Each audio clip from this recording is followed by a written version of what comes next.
Lebih lengkap soal pemanggilan Komnas HAM terhadap Densus 88 terkait penembakan Dr. Sunardi, kami membahasnya bersama dengan Komisioner Komnas HAM Khoirul Anam dan Direktur Jaringan Moderat Indonesia Islah Bahrawi. Selamat sore, Assalamualaikum Mas Khoirul, Mas Islah. Kalau kita cek misalnya 3 tahun terakhir, itu angka kekerasan yang dilakukan oleh Densus 88 sangat turun. Sebenarnya memang resiko-resiko terhadap upaya perlawanan dari kelompok jaringan teroris ini pasti ada, karena memang mereka ini kan dalam metodologi bergeraknya selalu berusaha melindungi dirinya dengan kehidupan normal. Mereka berusaha melakukan infiltrasi terhadap kegiatan-kegiatan keseharian masyarakat, sehingga ketika terjadi penangkapan ini memang biasanya ada sikap-sikap resisten dari kelompok-kelompok ini. Ini biasa terjadi.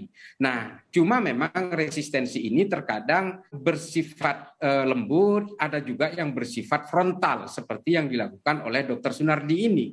Nah, ketika resistensi itu yang bersifat frontal tadi membahayakan masyarakat sekitar, membahayakan para penegak hukum yang sedang melakukan upaya penangkapan, ini memang situasinya kemudian berkembang menjadi situasi yang overmah tadi. Nah, dalam situasi overmah memang tidak ada pilihan lain untuk tindakan tegas yang terukur seperti yang dilansir oleh Mabes Polri. Penangkapan yang dilakukan oleh Densus dalam beberapa tahun terakhir ini lebih berbasis kepada deradikalisasi, reintegrasi, dan kontraradikalisasi.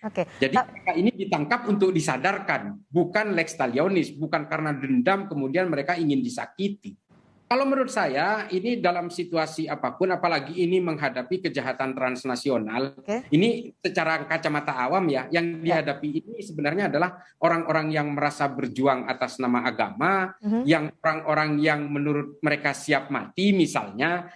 Ini kan memang menjadi situasi yang berbeda ketika menghadapi kejahatan teror. Jadi memang catatan 3 tahun terakhir ini yang terjadi adalah banyak penangkapan, tapi angka kekerasannya menurun.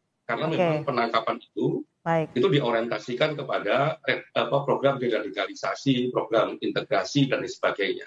Oke, Mas Islah, perlukah tim Densus 88 menjelaskan ini, memberikan klarifikasi soal penangkapan hingga menyebabkan Dr. Sunardi yang terlibat tindakan teroris ini tewas? Saya sangat mengapresiasi tindakan apa yang dilakukan oleh Komnas HAM, karena begini, asumsi-asumsi yang berkembang di luaran ini melalui media sosial maupun media mainstream ini kan sudah terlalu liar.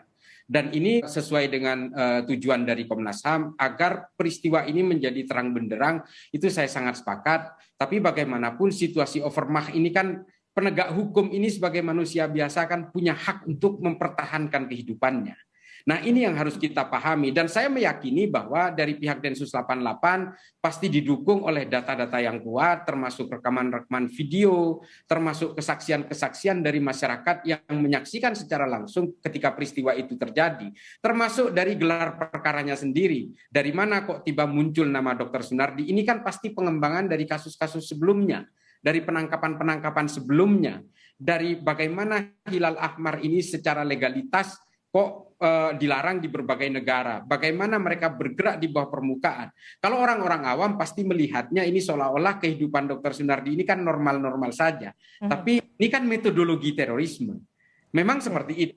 Dan mereka yang bergerak di bawah permukaan ini hanya pihak penegak hukum yang bisa mengiris itu, bisa menyisir itu. Kalau orang awam seperti saya melihatnya di atas permukaan, oh ini dokter, ini bergerak dalam bidang kemanusiaan, tapi kan kita nggak tahu bahwa Hilal Ahmar ini adalah lembaga yang memang dipakai sebagai cover untuk menyalurkan jihadis trafficking ke banyak negara.